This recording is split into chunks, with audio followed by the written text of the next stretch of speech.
ವಿಜಯನಗರ ಸಾಮ್ರಾಜ್ಯದ ಅತ್ಯುನ್ನತ ಸ್ಥಿತಿಯಲ್ಲಿ ಶ್ರೀ ಕೃಷ್ಣದೇವರಾಯರ ಆಳ್ವಿಕೆಯ ಸಂದರ್ಭದಲ್ಲಿ ಶ್ರೀಪಾದರಾಜರ ಶಿಷ್ಯರಾದ ಶ್ರೀ ವ್ಯಾಸರಾಜರ ಶಿಷ್ಯತ್ವ ವಹಿಸಿದ ಪುರಂದರದಾಸರು, ಶ್ರೀ ಕನಕದಾಸರು ಮುಂತಾದವರಿಂದ 15 ಮತ್ತು 16ನೇ ಶತಮಾನದಲ್ಲಿ ಸಮೃದ್ಧವಾಗಿ ಬೆಳೆದ ಹರಿದಾಸ ಸಾಹಿತ್ಯದ ಬಗ್ಗೆ ಎಲ್ಲರಿಗೂ ತಿಳಿಸಿದ ಶ್ರೀ ವಿಜಯದಾಸರು ಚಿತ್ರ ತೆರೆಗೆ ಬರುತ್ತಿದೆ ಎಂದು ಮುಖಂಡರು ಪೂಜ್ಯರು ತಿಳಿಸಿದ್ದರು. 2 ಶತಮಾನಗಳ ಕಾಲ ಮರೆಯಾಗಿ ಹೋದ ದಾಸ ಸಾಹಿತ್ಯವನ್ನು ಅದನ್ನು ಪರಿಚಯಿಸಲು ಉದಯಿಸಿದವರು ಶ್ರೀ ವಿಜಯದಾಸರು. ಶ್ರೀ ಗೋಪಾಲದಾಸರು, ಶ್ರೀ ಜಗನ್ನಾಥದಾಸರು ಮುಂತಾದ ನೂರಾರು ಹರಿದಾಸರಿಗೆ ಅವರಿಂದ ಪ್ರೇರಣೆ ಹೊರತು ಮತ್ತೆ ಹರಿದಾಸ ಸಾಹಿತ್ಯದ ಪ್ರವಾಹ ಹರಿಯುತ್ತಾ ಬಂದಿದ್ದು, ದಾಸ ಸಾಹಿತ್ಯದ ಬಗ್ಗೆ ಚಿತ್ರ ಬರುತ್ತಿದ್ದು, ದಾಸವರಣ್ಯ ಶ್ರೀ ವಿಜಯದಾಸರು ಚಿತ್ರ ಬರುತ್ತಿದೆ ಎಂದು ತಿಳಿಸಿದರು. ನಮಸ್ಕಾರ. ಇತ್ತೀಚೆಗೆ ದಾಸ ಸಾಹಿತ್ಯದ ಚಲನಚಿತ್ರಗಳು ಒಂದಾದ ಮೇಲೆ ಒಂದು ಬರ್ತಾ ಇದೆ. ಮೊದಲು ಜಗನ್ನಾಥ ದಾಸರು, ಮೊನ್ನೆ ಪ್ರಸನ್ನ ವೆಂಕಟದಾಸರು, ಈಗ ದಾಸವರಣ್ಯ ಶ್ರೀ ವಿಜಯದಾಸರು.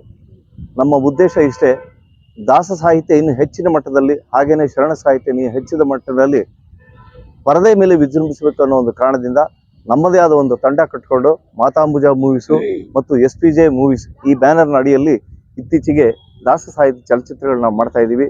ಇದ್ರ ಹಿಂದೆ ಗುಲ್ಬರ್ಗದಲ್ಲಿ ಜಗನ್ನಾಥ ದಾಸರು ಮತ್ತು ಪ್ರಸನ್ನ ವೆಂಕಟದಾಸರು ಅಭೂತಪೂರ್ವ ಯಶಸ್ಸನ್ನು ಕಂಡು ನಮಗೆಲ್ಲ ಒಂದು ಮನ್ನಣೆ ತಂದು ಕೊಟ್ಟಿದೆ ಮತ್ತು ದಾಸ ಸಾಹಿತ್ಯಕ್ಕೆ ತಾವೆಲ್ಲ ಗೌರವ ಕೊಟ್ಟಿದ್ದೀರಿ. ಹಾಗೆಯೇ ಈಗ ಮುಂಬರುವ ಚಿತ್ರ ಮುಂದಿನ ತಿಂಗಳ 19ನೇ ತಾರೀಕು ದಾಸವರಣ್ಯ ಶ್ರೀ ವಿಜಯದಾಸರು SPJ ಮೂವೀಸ್ ಬ್ಯಾನರ್ನಲ್ಲಿ ಬರ್ತಾ ಇದೆ. ನಟ ಮತ್ತು ನಿರ್ಮಾಪಕರಾಗಿ ತ್ರಿವಿಕ್ರಮ್ ಜೋಶಿ ಅವರು ಇದರಲ್ಲಿ ಅಭಿನಯಿಸಿದ್ದಾರೆ. ಇದಲ್ಲದೆ ಅದ್ಭುತವಾದ ಕಲಾವಿದರು ಮತ್ತು ಎಲ್ಲಕ್ಕಿಂತ ಹೆಚ್ಚಾಗಿ ಇಲ್ಲಿನ ಗುಲ್ಬರ್ಗದ ರವಿ ಲಾತುರ್ಕರ್ ಅವರು ಈ ಚಿತ್ರದಲ್ಲಿ ಕಾಶಿರಾಜನ ಪಾತ್ರವನ್ನು ಅದ್ಭುತವಾಗಿ ಅಭಿನಯಿಸಿದ್ದಾರೆ. ತಾವು ದಯಮಾಡಿ ಥಿಯೇಟ್ರಿಗೆ ಹೋಗಿ ಹೆಚ್ಚಿನ ಸಂಖ್ಯೆಯಲ್ಲಿ ಈ ಸಿನಿಮಾನ ತಾವು ನೋಡಿ, ಇದನ್ನ 50 ದಿವಸ ಅಲ್ಲ 100 ದಿವಸನ ಗುಲ್ಬರ್ಗಾದಲ್ಲಿ ತಾವು ಖಂಡಿತವಾಗಿ ನಮ್ಮ ಒಂದು ಈ ಚಲನಚಿತ್ರವನ್ನು ಜೈಬೇರಿ ತಂದು ಕೊಡ್ತೀರಿ ಅಂತ ಹೇಳಿ ನಾನು 2 ಮಾತುಗಳನ್ನ ಹೇಳ್ತಾ ಇದ್ದೀನಿ. ನಮಸ್ಕಾರ.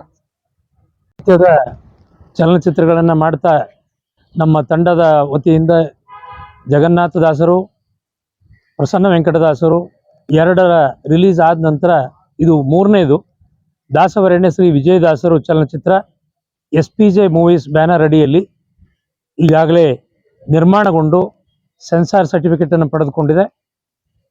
ಏಪ್ರಿಲ್ 19ರಂದು ಕರ್ನಾಟಕ ಮಾತ್ರ ಅಲ್ಲದೆ ದೇಶದಾದ್ಯಂತ ಮತ್ತು ವಿದೇಶಗಳಲ್ಲಿ ಸಹಿತ ನಾವು ಇದರ ಬಿಡುಗಡೆಯನ್ನು ಮಾಡ್ತಾ ಇದ್ದೇವೆ. ಈ ಹಿಂದೆ ಜಗನ್ನಾಥದಾಸರು ಚಲನಚಿತ್ರ ಮಾತಾಂಬುಜ ಮೂವೀಸಲ್ಲಿ ಏನು ಮಾಡಿದ್ವಿ, ಅದಕ್ಕೆ ಯಾವ ರೀತಿ ಯಶಸ್ಸನ್ನು ಈ ಭಾಗದ ಜನ ಕೊಟ್ಟಿದ್ರು. ಸುಮಾರು ಗುಲ್ಬರ್ಗದ ನಗರದಲ್ಲಿ 8 ವಾರ ಅದು ಸಂಗಮ್ ಥಿಯೇಟ್ರಲ್ಲಿ ಚಲನಚಿತ್ರ ನಡೀತು.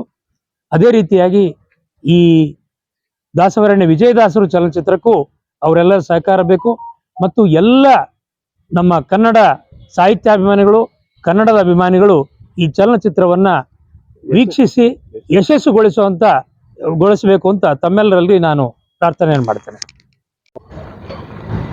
ದಾಸ ಸಾಹಿತ್ಯ ಪ್ರತಿಯೊಬ್ಬರ ಮನೆಗೂ ಮನಕ್ಕೂ ಮುಟ್ಟಬೇಕು ಎಂಬತಕ್ಕಂತಹ ಮನೋಭಾವನೆಯಿಂದಾಗಿ ಇದೇ ಏಪ್ರಿಲ್ 19ನೇ ತಾರೀಕು ಅಪರೋಕ್ಷ ಜ್ಞಾನಿಗಳಾದ ಭಗವಂತನ ಪೂರ್ಣವಾಗಿ ಸಾಕ್ಷಾತ್ಕಾರವನ್ನು ಮಾಡಿಕೊಂಡು ಇಡೀ ಜಗತ್ತೇ ಒಳ್ಳೆ ಉತ್ತಮವಾಗಿರತಕ್ಕಂಥ ಸಂದೇಶವನ್ನು, ಭಕ್ತಿ ಸಂದೇಶವನ್ನು ಹಾಗೂ ಬದುಕಿನ ಸಂದೇಶವನ್ನು ಯಾವ ಜಾತಿ ಮತ ಯಾವುದೇ ವಿಧವಾಗಿರತಕ್ಕಂಥ ಭೇದ ಭಾವವಿಲ್ಲದೆ ಸ್ತ್ರೀಯರಿಗೂ ಪುರುಷರಿಗೂ ಎಲ್ಲರೂ ಸನ್ಮಾರ್ಗದಲ್ಲಿ ನಡೆಯಬೇಕು ಎಂಬತಕ್ಕಂಥ ಒಳ್ಳೆ ಉತ್ತಮವಾಗಿರತಕ್ಕಂಥ ದಾರಿ ತೋರಿಸಿದ ಮಹಾನುಭಾವರು ವಿಜಯದಾಸರು. ಅಂತಹ ವಿಜಯದಾಸರ ಚಿತ್ರವನ್ನು ಅತ್ಯಂತ ವೈಭವೋಪೇತವಾಗಿ ಹಿಂದೆ ಜಗನ್ನಾಥದಾಸರಾಗಲಿ ಇತ್ಯಾದಿ ಆಗಿರ್ತಕ್ಕಂತಹ ಚಿತ್ರ ಯಾವ ರೀತಿ ಮೂಡಿ ಬಂತು ಅಷ್ಟೇ ವೈಭವೋಪೇತವಾಗಿ ಮೂಡಿ ಬರ್ತಾ ಇದೆ. 19ನೇ ತಾರೀಕು ನಾವೆಲ್ಲರೂ ವಿಶೇಷವಾಗಿ ಕಲಬುರಗಿ ನಗರದ ಹರಿದಾಸ ಸಾಹಿತ್ಯ ಪ್ರಚಾರ ವಾಹಿನಿಯ ಅಧ್ಯಕ್ಷನಾಗಿ ನಾನು ಪ್ರಾರ್ಥನೆ ಮಾಡ್ತಾ ಇದ್ದೇನೆ.